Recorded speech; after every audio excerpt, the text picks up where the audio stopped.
15 Minutes with Rizz, my comedy special's dropping, and we're going to play a little snippet and a special surprise celebrity guest appearance from a band that rhymes with Twink 182.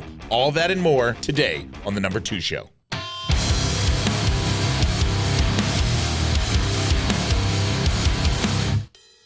Welcome back, you shitheads, you poo-poo monkeys, you doers. To the 18 North Central Tactical Laser Tech Studios for the Number 2 Show.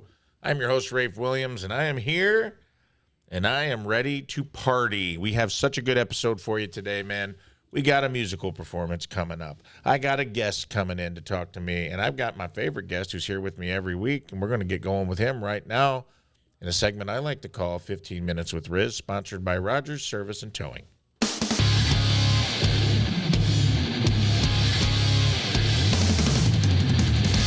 Hello. Baba Booey, Rizz is here, everyone. How's it going, I'd like to man? think I'm more than a guest. You are more than a guest. You're family. Thanks, man. You're family. You are the Thelma to my Louise. Nice. The Burns, was it Gracie and Burns? I forget. Smithers? You're the Smothers to my other Smothers. I'm your Tom to your Dick Smothers. That's right. Okay. I'm here every week. You are here every week. You're doing it up. You're doing me a solid. You're coming in. You're giving me 15 minutes of your time. And it's long form and it's easy. Let's go, man. Let's clock is ticking. Clock's already ticking. 40 seconds in. That's all right. We got this. Let's go. All right. I want to talk to you about this is a Thanksgiving week episode. Yes. So let's talk about some Thanksgiving related stuff. I got a couple articles I pulled that I want to get your opinion on, so I'm going to dive. Usually I'd make a little small talk with you, but I kind of want to dive in. Just today. full disclosure, though, you and I spent Thanksgiving together last year. Yeah, we did, and that was fun, man. You had me over to your house. Yeah. My betrothed was out on tour, and that was a good time. And I said to my wife, Rafe is by himself on Thanksgiving. Tina's out, and she says, nobody should spend Thanksgiving alone. And I said, I disagree. Guy's probably eating a Hungry Man, TV dinner on the couch watching football. But if you insist on me inviting him over, I will. And I did. That's nice. I thought it was you this whole time, and it turns out Nope, it was my wife. Act of kindness. I didn't mind being alone. I like my alone time. I know you do. It doesn't bother me, but I also did appreciate, once I was there, I was like, oh, this is fun. And I feel like that was kind of, it was my first year doing the Rizzuto show, and I feel like I kind of got in. I also wanted you to meet my Russian in-laws. Yeah, that was. They were there. My brother-in-law was there, his family, my mother and father-in-law. Since Tina's parents are Russian, I feel like there's some kind of connection. Oh, yeah, dude. I could see the similarities of no nonsense. A lot of yelling. A lot of yelling and a lot of direct speech. Yep. Not a lot of the pleasantries that United States families show one another behind gritted teeth when they're just usually talking trash behind your back. They talk trash to your face. Yeah, which I appreciate. Yeah, I do appreciate that. We did wind up going to a casino. That was tight. Later that evening when we had enough of, just being around the table. We went to a casino. We went to the Ameristar out in St. Charles. That was a scene. Packed. It was packed. Yeah, the casino was packed, and they allowed you to smoke still, which was interesting. I can't remember if smoking was on the bottom floor or the top, but wherever it was everywhere. Yeah, the smoking was on the bottom floor. The top floor was non-smoking, and what happens to smoke? It rises to the second floor, which is open. Yeah, it was just like an open hole. The most ridiculous thing I've ever seen. Balcony. And they're like, yeah, you can't smoke up here. I'm like, but they're smoking down there, so they are smoking up here. Yeah, and the smoke from down there is coming here, but that's fine. Yeah, you leave the place smell like an ashtray, but we had a good time though. We did. I learned to play blackjack. I found out your brother-in-law takes it very seriously. Yes. That man was on it. Yeah. I don't know if he's not a card counter, but he knew what was going on. No, he knows what's going on. He's a gambler for sure. I had a fun time, though. I feel like that kind of ingrained to me as Uncle Rafe to the family, too. I think it was a very important bonding moment. Bonding moment with wife and kids. Yeah, to where especially kids. Especially the kids are like, all right, this guy's all right. I feel like I could call him for a ride home if I needed it. And he wouldn't tell my dad if I was drinking at a party. And then I would tell. 100%. When my son, who's a hockey player, when he scores a goal, he's got to let Uncle Rafe know immediately. He does, yeah. He texts me, just went top shelf, Unc. Many more to come. And I'm like, no cap, real talk, on God, son. He had a couple games this past Sunday, and he goes, I can't wait to text Rafe. Good. Let him know. Did he score? No, he scored no goals. Oh, sorry, bud. Yeah, I know. I don't want to hear about effort. I want to hear about results. Yeah. Which is probably not a good lesson to That's fine. To the kids. We're winners in our house. That's right. Let's talk about a winner right now, because I want to get into this article. Yes, please. Because I know the time is precious with you.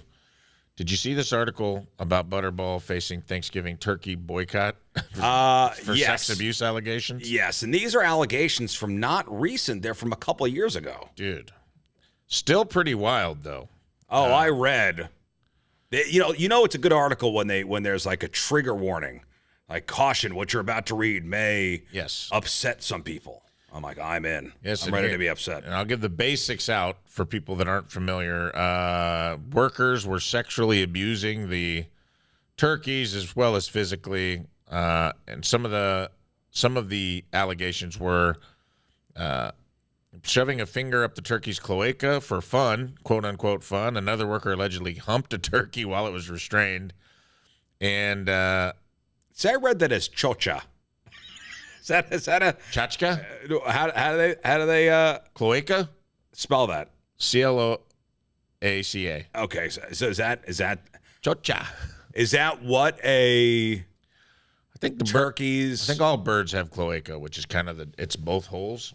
Oh, okay, I didn't know that was I didn't know that was an actual term. Yeah, if you look behind me right here, you'll see this little asterisk and that's Kurt Vonnegut's sign off, and that. Everyone thought that was Kurt Vonnegut's like signature symbol, and it's actually a bird's butthole. Oh, that is a cloaca behind me, because Kurt Vonnegut always said everything's beautiful if you look at it the right way, even a bird's asshole. I didn't know that's what that was called. Anytime he signed his name, he would draw that next to it, and no one ever knew. Everyone thought it was Kurt Vonnegut's. Like, oh, this must be some really like Celtic. No, it's just a bird's butthole. Asshole that he drew because he thought it was funny. So there you go. That's a cloaca. Some people are sick. I mean, some people are demented. Yeah, this is a completely wild story. I mean, there are, and they mentioned in the article how many birds go to slaughter on a daily basis there at the Butterball plant, especially around Thanksgiving time. What was that? Something around 50,000. There's 50,000 birds there. Oh, yeah. And that's a day. A day. And that's down in Arkansas. Yeah. On brand for Arkansas? Man, they're not doing anything to help themselves. I can tell you that. They are not doing anything to help themselves in the stereotype business when they're sexually molesting turkeys before they hit the dinner table. Yeah, are you a hunter, Rafe? No, I didn't get the gene. We've talked about that before. I'm from a family of hunter-fishermen. I just don't like getting up that early and being cold. I think if it was something like, we're from the Midwest, dude. There's nothing to hunt here that's truly dangerous. Like, it's basically deer and turkey. Well, and I'm like, no deer and turkey are attacking me in the wild or threatening my family. My whole thing is I don't like to hunt. I don't think I could do it. Yeah. But I love eating meat. Me too. I feel bad for the animal if I had to kill it myself, but I will gladly eat the animal you killed. I know. It's such a moral quandary. It's a moral quandary. Because I love it. But if you work in one of these chicken factories or turkey factories where they manufacture and the butter, I mean, God, what bigger turkey Thanksgiving brand is there bigger than Butterball? I think that's the biggest. Yeah, the article said 1 in every 3 turkeys on Thanksgiving are Butterball turkeys. So to work at that plant, to see these animals to slaughter, you have to have some kind of disconnect. Like, you have to have something in your head where you don't see that thing as a living creature. Yeah. And not to excuse any of the behavior, because it's abhorrent. The sexually molesting these turkeys. In the article, they go on to describe this turkeys being like swung and smashed into cages. Oh yeah. Heads, like graphically heads smashed. Oh yeah, it was just all kinds of stomping on them and like things like that, just like an animal cruelty stuff. I'm just curious why this. Do you think this article just comes back every Thanksgiving? Because it's Google trending, and I'm curious if it's coming back because it's Thanksgiving, and they don't want you to have a good time. They want you to remind you that this happened. This is 2011. I think that's what it is. It's like, hey, have a good Thanksgiving, but don't forget what happened to that Butterball factory, huh? Yeah, it's like a 20-year-old video. I'm curious if they've shored it up since then. It's tough, man. There's part of me that's like, I'm sure being vegan feels good. I'm sure it feels great. But, man, I fucking love meat, dude. Listen, if God didn't want us to eat meat, he wouldn't have made it taste so good. All right. And you know what? We don't need to dig any deeper than that because I want to get to the next article before you get out of here. Speaking of, because this is more of a hero story. Let's end on a high note. Mm-hmm. I found this article, and I bet you've already read it, but did you see the Macy's found a single employee hit up to $154 million worth of expenses? Yeah, I saw this. So I guess Macy's was supposed to give their fourth quarter earnings report. Yeah. And they had to delay it because of a $150-some-odd million irregularity that was discovered. And it was something that was in the small packages That's right. division. You got it. So it said that an undisclosed employee hid as much as $154 million in expenses over the course of 3 years, all in the small package delivery expenses, intentionally made erroneous accounting accrual entries. Now, it's unclear. The thing I want to know is, like, was he pocketing the money, he or she, whoever it is, or was he doing this for the company? I can't quite tell. Oh, that's the thing that many people are wondering. Was it Macy's cooking the books and they got kind of found out? That's what I'm curious about. Because if this is somebody if this is like the Office Space thing, where it's some little savvy guy that was like tired of the two Bobs coming in and making cuts at Macy's, just decided he's like, I'm going to implement new software that every time we do a package delivery and it's a 27-cent stamp, I'm rounding it up to 30. Yeah. And the 3 cents are going in an account under my name. Then all those cents add up. Yeah, I kind of hope that that's it. I think there'll be more on this story coming out, but it was a big deal, especially since a company like Macy's had to delay. Macy's, and I believe they're a publicly traded company. They have to delay their quarterly earnings. Yeah, they took a big stock hit because of it. 20% drop, which is... And they got their big parade coming up in a couple days. Mm-hmm. They're going to have to... There may not be a Snoopy. There may not be a Snoopy in the Thanksgiving Day parade thanks to this guy. Or maybe that's what he was doing. Was he shaving to keep Snoopy alive? Who knows? You don't watch the parade? Dude, I do watch it sometimes. You're a big fan of the Macy's Thanksgiving Day parade. Always. And I'm the only one in my house. What do you find so appealing about it? Does it bring you comfort? It does. Yes, it does. I love pomp and circumstance. I love watching the biggest pop stars of the now era lip syncing on a float. Come on. I love Broadway. You do. Is it lonely when no one at your house will get into it with you? Are you just sad sitting there by yourself? Like, as much as I try to get everybody into it, nobody's feeling me. Did you guys see this MetLife parade? You see this float? No, nobody cares. No, dude. Do kids even do that anymore? Are homecoming still doing floats? Yeah. There's still a homecoming parade. It's just something about the Macy's Thanksgiving Day parade that I wax nostalgic. I remember watching it as a kid. It was always on Thanksgiving morning. When Santa makes his appearance at the end of the parade, I know it's the beginning of the Christmas season. Yeah. Now, I met the dude. You're from New York, so school me on this. There's another parade, right? Aren't there like neighborhood parades as well? There's a lot of different parades. But I mean for Thanksgiving. Probably. It's a very diverse city, and it's a very big city, so it could be in one of the boroughs. I don't know. In Manhattan, there's nothing bigger than the Macy's parade, but... I met a dude that was like a guy, he was like a booker from New York, but his big thing was he did one of the big parades. And it wasn't the Thanksgiving Day Macy's one, but it was like almost as big. I want to say it was in Brooklyn. On Thanksgiving? Yeah, it's a big one. I wish I could remember. His name's Peter Rosenbaum, I believe, or something like that. I got to look it up. Oh, it's the New York City Village Halloween Parade.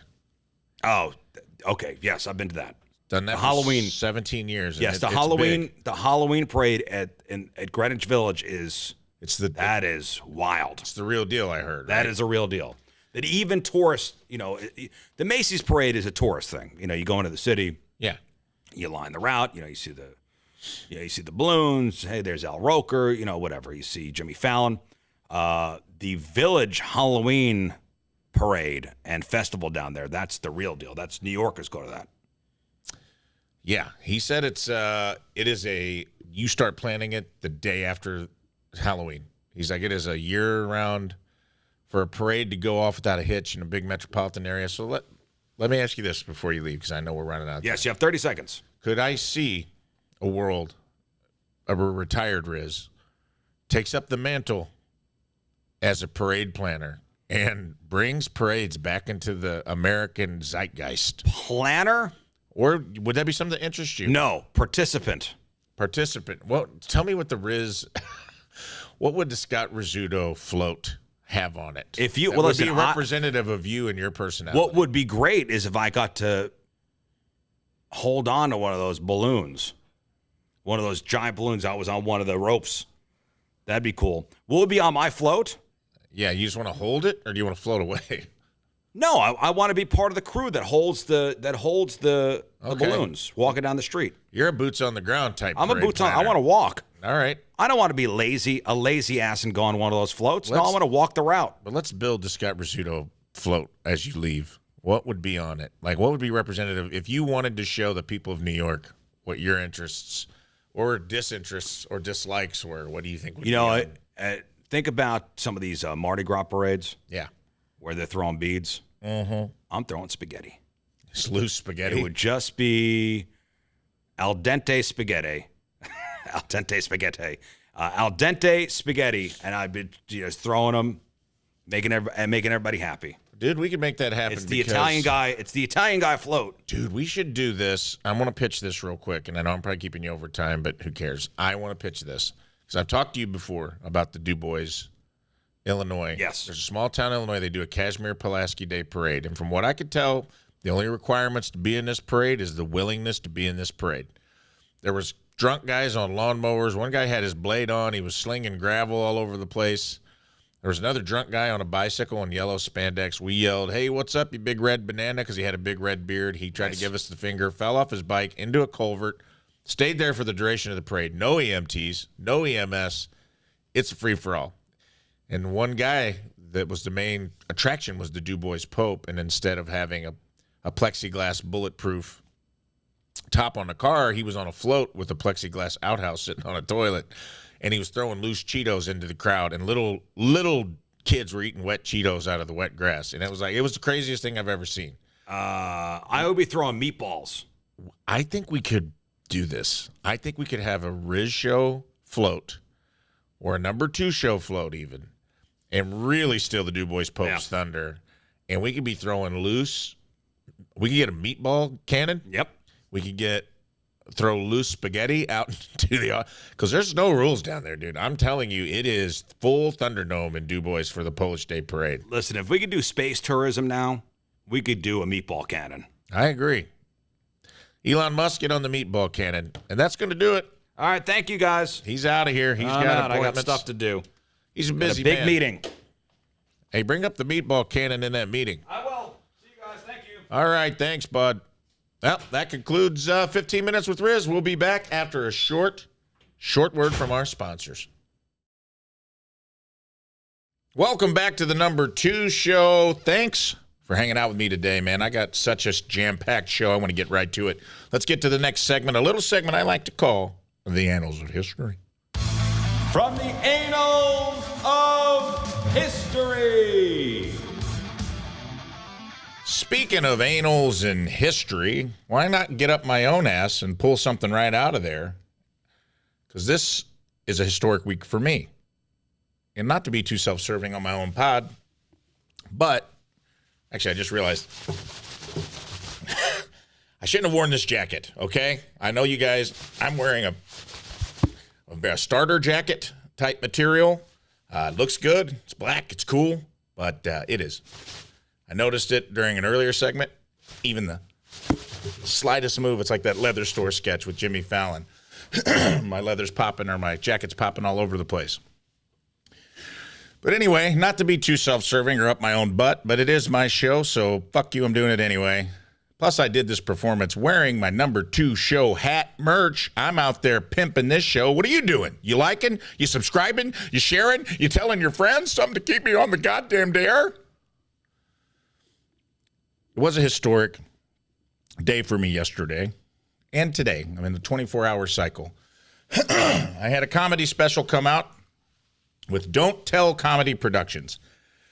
For those of you that don't know, Don't Tell is a big deal for comics right now. It's kind of like The Tonight Show was years ago.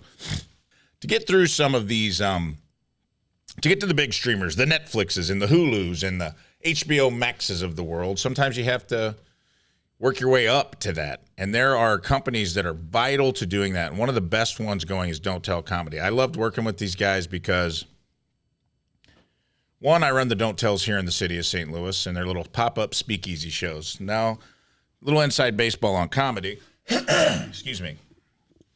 You used to be able to go out as like a middle comic. A comedy show is typically the host, the feature, also called the middle act, and the headliner. I used to be able to book out as a feature or even as a headliner in some of these smaller clubs throughout the country. Even if people didn't know who you were, the clubs could sell tickets, you know, and you could go in and you learned how to be a headliner or you learned how to middle, and you could get yourself paid as a comic. But now the comedy world's changed a lot. After COVID, a lot of headliners bring their own people. They bring their own opening acts, so it's harder to book out as a middle or a feature, which didn't pay well anyway, but at least you were getting the experience and getting the reps you needed to get good at comedy. And some of the smaller clubs have closed down. They were called like C rooms, you know, like great rooms. But a lot of times they were in small cities where they became like a date night spot where people would go, and they didn't necessarily need to know who the comedian was on the poster. As long as you could pull your weight, be funny, and you were worth your salt as a comic, you had to go in there and earn it. And a lot of times you got to win over crowds that don't know who the fuck you are, don't care, and have been doing that for a long time. And I think it makes you really good at comedy. It makes you resilient because you have to learn to get an audience on your side, because comedy, when people don't know you, it's a very strange art form. It starts out adversarial and ends up being collaborative. What I mean by that is a lot of times you come out and you're like, here I am, it's me, Rafe Williams from St. Louis, Missouri. And somebody in Tulsa, Oklahoma is like, I don't know who the fuck you are, you fat piece of shit. Make us laugh, clown. And, you know, it's almost adversarial, like, yeah, this guy's gonna suck. And then you win them over with your material and your presentation, and by the end, they're like, this guy's pretty good. I might actually come back and see him. They're laughing. They're having a good time. You have to win them over, get them on your side. Well, a lot of those clubs disappeared after COVID. They were living week to week and being closed for a year and a half. They couldn't weather the storm. So a lot of the big clubs are still open, but there was a void to be filled. And I think Don't Tell Comedy stepped up and filled that void in all of these cities. Like, they came into these cities and they're like, we're going to do these speakeasy shows where we don't tell people where the show is until the day of. We don't tell people who the headliners or the comics on the show are until they get there. And it's a surprise. And sometimes you'll see big names, because big names don't have to, they don't have to advertise that they're on the show. So you might go to a St. Louis show and see Greg Warren or Nikki Glazer, who knows? But no matter what, you're going to see a good show. And it created this FOMO where people are like, these shows sell out all over the country, and it's giving comedians paid opportunities to go and headline and get the reps that are so important to developing talent, developing new careers. So I am super grateful for Don't Tell Comedy. Not only because they let me do a special with them, but for what they're doing in cities across America. So if you're not familiar, go to Don't Tell's website, sign up for a mailing list in your city, and let them know if you don't have a Don't Tell in your city that you want one, and maybe they'll try to get one going in your city, especially, if the metropolitan area can sustain it. And it's very, very important to up-and-coming comics. And they filled a void now where, like, they've created quite a groundswell for themselves. There's other companies like Dry Bar. I know BuzzFeed is getting into they're doing like 10-minute, 15-minute comedy specials. And it's an opportunity for comics that may not be known on a national level to get their name out there and to get their material out there and to get it seen by a lot of people. And, dude, I shot a special in L.A. in August with Don't Tell. I had met the Don't Tell folks through festivals that I did, whether it was Moon Tower, I did the Netflix festival, I did Laughing Skull, I did High Plains in Denver. I did a lot of these high-profile comedy festivals, and you meet industry people while you're there. That's how I met them. That's how I started running a show, and they asked me to come and shoot a special, and I was honored to do that. I went out to L.A., I shot it. Dude, they couldn't have been more comedy-friendly. The thing I love about Don't Tell is that, and this is an inside baseball thing, but like a lot of times when you go do these TV, and I've done a TV spot before, I've done big festival gigs, I've auditioned for Just for Laughs in New York City. A lot of times when you go audition for these big gigs, you know, it's high pressure. It's on all or nothing. It's this, you know, arms are heavy, vomit on my sweater already, mom's spaghetti. I drop bombs on the surface, he looks calm and ready. But, and then you go up there and you think you're going to have this 8-mile moment like Eminem and you're going to crush. And it usually goes well, but it never goes the way you want it to go because things are weird. Comedy's hard in a regular setting. Then you put on lights and cameras and people in the audience are like, what are these fucking cameras? What's going on around here? They become more judgmental. They feel like they're in the spotlight. And a lot of times they're like, all right, at the 7-minute mark, you got to land right here. You got to look down the barrel of the camera and say, folks, we'll be right back after a message from... And it adds all of these degrees of difficulty to something that's already very fucking hard, which is doing a short comedy set and connecting with an audience. But Don't Tell is so comedian-friendly. When I got there, Kyle, the CEO, comes back, and he's like, gathers up all the comics. There's 5 comics on the show. You each do 10 to 15 minutes usually. I was the last comic. I had to like follow a bunch of killers. I had Mike Falzone, Erica Rhodes, Joel Kim Booster, Jenny Zagrino were on my show. They all killed in front of me. Go check out their specials too, man. They all killed. They're all great. They're all wonderful comedians. And I'm like, fuck, I got to follow these guys, you know. And they set me up for success, and I had a great set, and I'm really proud of it. And a lot of that is like Kyle came back in the back, and he goes, hey, you guys are here because you're the funniest comedians on the planet. We wouldn't have you here if you weren't. We believe in you guys. Go out there and have fun. Do your set. Don't worry about landing the plane right at 10 minutes or right at 15 minutes or whatever you're doing. Just be respectful of the other comics on the show. He's like, Rafe, you're last. Do what you want because you're the last one. So I felt super free to do whatever. He's like, you know, if things don't go well, you don't like your set, we won't use it. We'll have you on another show. We want you to be happy with it. You're going to be able to give notes on it. If you screw up a joke and you need to get it again, let us know. We'll put you back up at the end and we'll get it. We want you guys to look good. We want you to feel good. We want you to be happy with it. Any feedback is welcome. It was such a comedian-friendly atmosphere that I felt super relaxed. And when you're taping something, it's usually high pressure. So I think the environment that Don't Tell creates for comics is why they get such good sets out of people and why the product is really, really good. So if you haven't checked it out, go to Don't Tell Comedy. Check them out. I'm super pleased to have worked with them. I hope I can do stuff with them in the future because they really made me feel, and I've worked with record companies and TV shows, and I've had good experiences all around, but this was a cut above the rest as a comic. I felt like they were on my side. I felt like they understood what it's like to be a comedian and put themselves in our position of being on stage and how much we work on this material and how important it is to us, excuse me, that when we do put it out, you know, that it's the best version we can get on tape. And I feel like they really helped me do that. And I appreciate it. And everybody that listens to this show, everybody that listens to the companion show of the Rizzuto show, you've helped by watching it, commenting on it. I've got clips out on Instagram that are doing really well. All that stuff helps me beat the algorithm. So I really appreciate it. But right now, I want to play you a little snippet from my Don't Tell comedy special. I know that's a little self-serving, but I don't really give a shit. I'm doing it anyway. So I'm going to play you a little joke, the beginning joke from that. In the spirit of Thanksgiving and Black Friday, it's a joke about a Christmas gift I got from my mom. I hope you enjoy. Right into it. I want to talk about something that afflicts us all. It's hard to talk about. Clap if you got a bad gift giver in your life, people. It's okay. Some of you are with them right now. She looked right at you, man. I'm sorry to tell you. It's you. For me, it's my mom. I love my mom a lot. It's the thought that counts, but every Christmas I'm like, Jackie, what the fuck were you thinking? This isn't a joke. This is what my mom got me last year for Christmas. This is just the truth. Last year, 2023, my mom got me a giant, sofa-sized canvas painting, bigger than that Dr. Squatch sign, of myself. Anybody ever do that for you? Anybody ever pay an artist to use their God-given talent to paint you and then wrap that shit up and give it to you? Because that's a weird thing to open on Jesus' birthday. And when I opened it up, I was like, cool gift, quick question. What the fuck would I ever do with this that would not make me look like a raging, narcissistic piece of shit to every human being I meet? Ladies, imagine.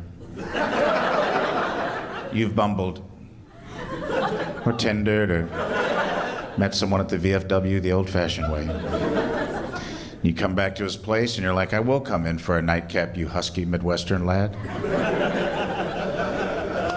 And as you enter his home, he's like, bathrooms down the hall, I'll pour a couple glasses of wine, and just in case you were wondering, I'm gonna murder the fuck out of you later. Because I have a giant Italian fresco painting of myself up in my one-bedroom apartment. That's an insane gift, guys. Insane thing to give your child. And I got 2 younger brothers that have been accusing me of being her favorite for like 30 years. This was not helping my fucking case at all. Those dudes got matching air fryers, clearly bought with Kohl's cash. Don't know if you guys got that out here. The only place you can spend $17 to get a $10,000 gift certificate. That's crazy. Matching air fryers, and they watched me open up a painting of myself doing this, holding a microphone on stage. The only thing that would have made them more jealous is if she would have recommissioned that Michelangelo painting, like with my finger touching her finger. As she ascended into heaven, as if to tell my brothers, go make some pizza rolls while your brother makes his dreams come true, bitch. It's crazy. All right, there it is. That's just the first joke off of about a 17-minute special that I did. So, in honor of Thanksgiving and Black Friday, I wanted to play that bit for you because a lot of people, when I tell this joke, they say, yeah, you comedians, you get up there and you make stuff up. You make up these wild stories and you're funny, and it's just like, hey, that can't possibly be true. There's no way that's freaking true. Your mom would never get you a painting of yourself. Well, I beg to differ. And I'm going to put that painting up right now because I sent a picture up. This is the actual painting my mom got me for Christmas for myself. Take a look. That's right. That's me. Looking very much like I got touched with maybe a little bit of the downs. And that's okay. It's just the way they shaded my eyes. But that's the way it is. That's the actual painting that my mom, Jackie, got me to just let you guys know that a lot of times these things that sound wild on stage, comedians just have wild lives. I tell the truth on stage. Now, don't get me wrong. Comedy comes from taking a kernel of truth and stretching it with some wild exaggeration at times for comedic effect, but there's always a kernel of truth in there. I think people can see through when you're not being truthful, and I try to be sincere and as authentic as I can on stage. I hope you guys like that. Please, if you can, the special's on Don't Tell Comedy's YouTube. It's called Inside Dogs versus Outside Dogs. I have a signature bit at the end. It's about 7 or 8 minutes long about my outside dog and pitting him up against what my inside dogs are like today. People seem to be responding well to that. There's some other jokes on there too. If you have time, go to the YouTube comedy special, like it, maybe leave a comment, a positive comment below, because all those things help me beat the algorithm. Get in there and say, hey, Rafe, this was funny, or just give it a freaking laugh emoji. Give it a heart emoji. I don't give a shit. You don't have to spend a ton of time in there. You can type the word fart if you want to. That doesn't bother me either. But it does help. And I also have some clips out on my Instagram and Don't Tell's Instagram and TikTok. So follow Don't Tell Comedy on their Instagram and TikTok. Do the same thing. The clips really push people to the special. So right now my clips are doing good. They've been out for 24 hours. I don't know where it's at. It was getting around 150 to 200,000 views on TikTok and Instagram in less than 24 hours. That's pretty good. But if we can, the more comments and shares and stuff like that, man, it really does help me out. So if you can go on there, watch my special, share it with people you love. It's Skanksgiving. We all got to go be around our family this week. You're going to have extra time, and you're going to want to disappear into your phone. You don't want to talk to your Uncle Ron about the election. God knows none of us do. So maybe pop into your phone, put your headphones in, watch my special while you're eating some pumpkin pie, while you're eating some yams, baby. Get in them yams. Get some laughs and yams and laughs, boats and hoes, whatever you need to do.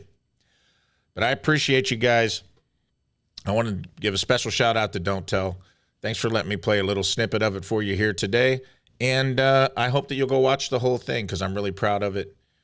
It's not a big commitment on your end. It's 15 to 17 minutes of your life. You can watch it while you're taking a shit. You can go sit down right now, go to the bathroom, poop out all that turkey and gravy, and watch my special. Laugh a turd right out of your own little butthole. And well, that's an honor for me. And then leave that comment. Be like, hey, laugh the turd right out on Thanksgiving. Thank you, sir. Thank you, Captain Pork Steak. You jostled loose an extra turd, and now I can eat an extra slice of rhubarb pie. That's good for America. So, once again, thank you. Please go to the YouTube. Check it out. Please go to the Instagram and TikTok clips. Leave a comment. Share it. It really does help. I appreciate you guys. And that concludes this segment of self-servitude known as the Annals of History. We'll be back after a word from our sponsor. And we're back. Thanks for hanging out with me on the number 2 show. We've already had a lot. I had 15 minutes with Rizz. Welcome back. Thanks for hanging out. It's already been a jam-packed number 2 show. I did 15 minutes with Rizz. We talked about Thanksgiving and all the stories in the news. Plus, we got to see a little snippet of my new Don't Tell comedy special. I plugged the hell out of it. I appreciate you guys enduring that. And speaking of plugs, we ain't done because we got more stuff to plug. The thing we're plugging is super motherfucking exciting because I am excited, beyond excited, to bring you some very special guests on a segment I like to call Tank Talks.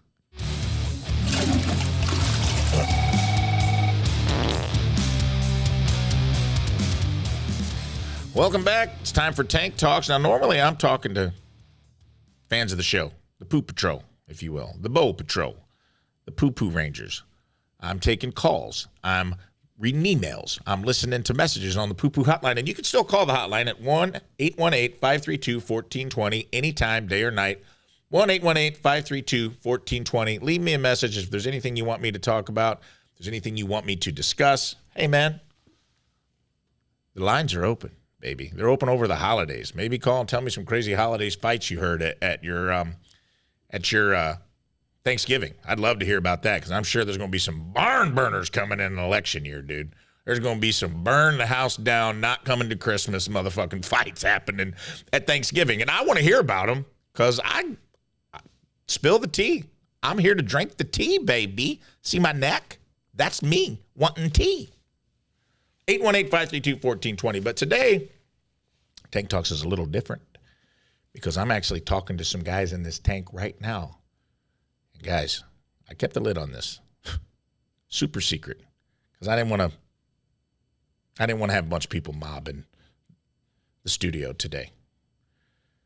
But I have a very special guest who's playing a Skanksgiving show at Pops in Sauget, Illinois, tomorrow on Wednesday, November, whatever tomorrow is. Skanksgiving, the night before, one of the biggest bands to ever be assembled. Please welcome to the show, motherfucking Blink 182. Seriously, Rafe, we told you before, our name is Feeling This. We're not Blink 182. Tribute. Sure, whatever you say, Blink 182. Anyway, I'm here with Tom and Mark from Blink 182. They're one of my favorite bands. I know them anywhere, and I'm excited to have you guys here. So anyway, let's just get down. Number 2 show likes to get down to some weird stuff. Which one of you dudes is the one who believes in aliens and got it out to the public? Well, I mean, I sing the Tom parts. I act like Tom, but that was Tom.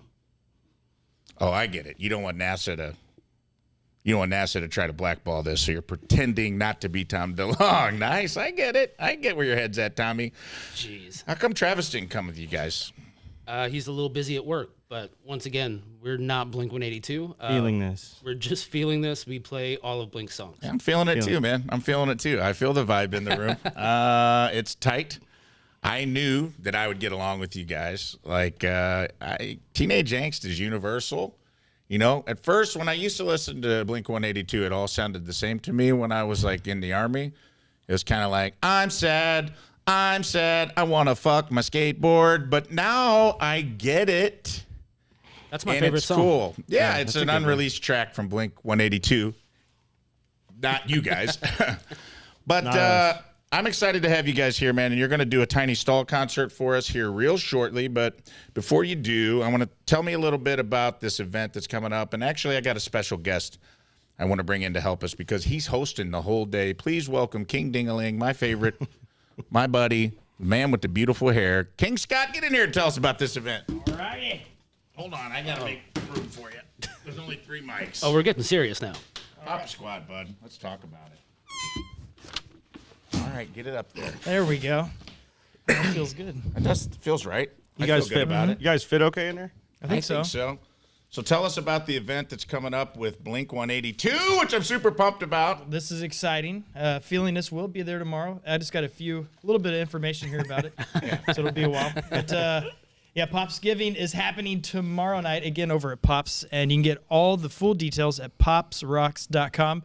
But it starts at 4:30 and it goes on all night long. The first band comes up at 5:30, and again, this is Pop's biggest tribute act on the biggest party night. So you got to come out. It's going to be amazing, and the Point will be there giving away all kinds of goodies, and I'll be there. Hopefully, I get to yodel with some of the bands. How many bands are there? There are 5 acts, I believe. Let's see, 1, 2, 3, 4, 5, including tribute acts of Rob Zombie, Marilyn Manson, Green Day, As Say Anything, and of course, the Blink-182s. Yeah, that's amazing. And dude, you know what I love about Pops is when I used to drink, we'd go to the Oz, then we'd go to Pops at like 7 o'clock in the morning. I got hammered drunk, and my friends hung me upside down from the balcony at Pops by my ankles, and I tried to order beers. In hindsight, it was too big of a show-off move. I got kicked out. But because Pops is a 24-hour bar, it's like, how long do they kick you out for? Yeah, it takes a lot to get kicked out of Pops. And the cool thing is, I just went and sat in the car. The guy goes, just sit in your car for like 30 minutes. And I went, my God. Sat in the car, smoked a bowl, listened to a little bit of music. I came back up, same bouncer, and I go, hey, man, you kicked me out technically yesterday. You kicked me out at 7 a.m. It's 7:45. Can we let bygones be bygones? And he's like, get in here, you rascal. And I'm like, that's a cool place. That's the kind of attitude I'd like to see in all my bars. But with all that being said, and a tribute to Pops, are you guys ready to kick off this concert we're about to do in here? Absolutely. We're ready. King Scott, please throw us to number 2 show would like to present a Tiny Stall concert, but you say it. Folks, prepare yourself, because Blink-182's tribute act, Feeling This, is coming up right now. I think. Great job, man. Here we go. Here's the 1-800 number. Here's the number. We don't need that right now. Oh. Yeah, we'll be back in 2 shakes with a performance. Strictly 2 by shakes. Blink-182. Hey, everybody. Welcome back from that short, wonderful commercial break with words from our very important sponsors. I'm excited to bring you the final segment of the number 2 show today.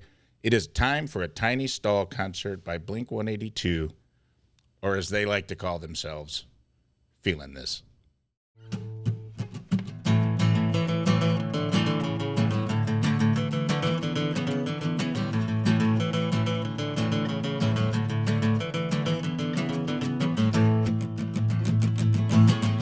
Hanging out behind the club on the weekend, acting stupid, getting drunk with my best friends. Couldn't wait for the summer of the Warped Tour. I remember it's the first time that I saw her there.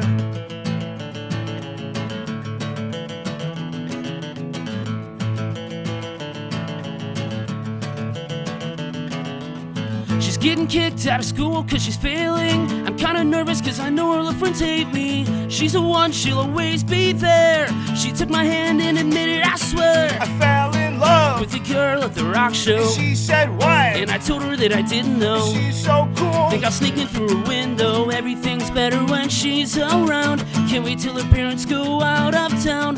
Fell in love with the girl at the rock show.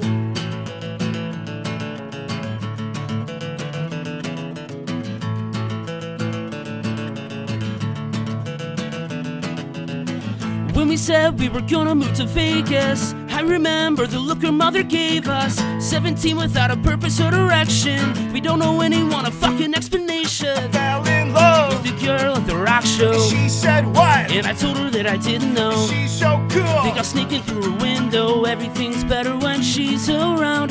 Can't wait till her parents go out of town. Fell in love with the girl at the rock show. Black and white picture of her on my wall. I waited for her call. She always kept me waiting. And if I ever got another chance, I'd still ask her to dance, because she kept me waiting. Fell in love With the girl at the rock show. She said what? And I told her that I didn't know. She's so cool. Think I'll sneak in through her window. Everything's better when she's around. Can't wait till her parents go out of town. Fell in love with the girl at the rock show. I'll never With the girl at forget the rock you show. now. I'll never With the girl at forget the rock you show. now. Something like that. Holy hell, can you believe it? A Tiny Stall concert from Blink 182. Oh, I mean, Feeling This, as they like to be called when they're incognito. But I'd like to give my special thanks to Mark Hoppus and Tom DeLong for being here in person with me on the number 2 show today. That's huge. And you can see them, or I mean, Feeling This, the tribute to Blink 182, as they like to call it. I know Tom's just hiding from the aliens. You can see them and King Scott tomorrow on Skanksgiving at Pops, and it's an all-day party. And you know you're going to be getting away from your family and getting drunk, getting ready for those big arguments that's going to burn the house down. So that concludes the performance of Tiny Stall concerts. We'll be back after a quick break to wrap this bitch up. Holy cannoli, what a show. The number 2 show jam-packed with guests, special performances, shameless plugs, you name it. We had it. Today's the day. Going into Thanksgiving, we gave you a smorgasbord of entertainment. Something for you to eat up and shit out. I want to thank all my guests, Scott Rizzuto, King Scott, Tom DeLong, Mark Hoppus, otherwise known as Feeling This. Yeah, right. I'm feeling this vibe we had today. I had Blink 182 in the studio. Guys, it's been a crazy episode of the number 2 show. And I appreciate that you guys watch this, listen to this, stream this, whatever you're imbibing this on, whether it's Spotify, YouTube, reading the transcripts off the back of a toilet stall on a Flying J truck stop somewhere in Omaha. I don't care. As long as you're getting the content in your little ear holes, I am happy. Had a great, great episode.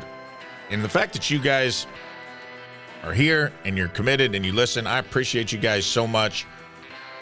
It does help because this is not a genre. I don't do true crime. This isn't a sports podcast. I'm not talking about gambling. I'm a one-of-a-kind pony, all right? I'm out here. I'm a show pony out here. I'm the only talk show from a toilet. So I need people to like, share, and subscribe wherever you listen to podcasts, whether it's Spotify or Apple or YouTube or whatever. Share it with your friends. Tell people about it. Send people an episode you like to be like, hey, listen to this in your spare time. It's an easy listen. I also would really appreciate this time around, I shared my comedy special. It came out yesterday. It's on Don't Tell Comedy's YouTube. And you can go on there and watch it. And if you could leave me a comment saying, hey, man, good job. Or, hey, dude, this joke ruled. Or even like, hey, you're fat. It's not nice. But it's engagement, and I'll take it because it does help me beat the algorithm. Or go to Instagram or TikTok on the Don't Tell Comedy Instagram, TikTok. Find my clip. It should be the first one in the rotation. Like it. Share it.